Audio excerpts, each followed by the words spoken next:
On va expliquer ce que ça veut dire que Jacques chapitre 2, parce que ces personnes tordent les Écritures et ne comprennent pas le salut. Déjà, il faut bien comprendre ce que dit Romains chapitre 4 au verset 5. Il est dit, mais pour celui qui n'œuvre pas, mais qui croit en celui qui justifie l'impie, sa foi lui est comptée pour droiture. Donc là, est-ce que la personne fait des œuvres?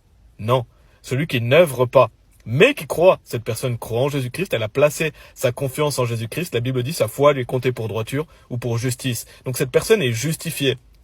Être justifié, c'est quoi? C'est être sauvé. Donc on voit une personne qui ne fait pas d'œuvre mais qui croit, elle est sauvée. Pourquoi? Parce que le salut est 100% par la foi, 0% par les œuvres. Et ça, ce verset est très clair.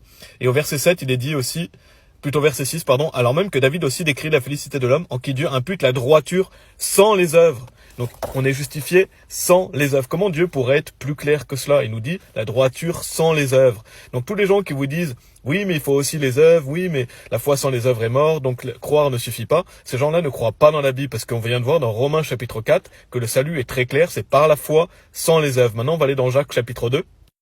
Déjà, ce qu'il faut bien comprendre, c'est que Jacques chapitre 2 s'adresse à des frères, donc à des personnes sauvées. Il est dit « mes frères » au début du verset 1. Ça veut dire quoi? Ça veut dire qu'il parle à des personnes qui sont déjà sauvées. Et donc, il ne parle pas du salut, il parle de la vie chrétienne, parce que le salut est un événement qui est pour toujours. La vie chrétienne, c'est jusqu'à notre mort, et c'est pas fait pour être sauvé, la vie chrétienne. C'est le salut qui nous sauve. C'est le fait de croire en Jésus-Christ.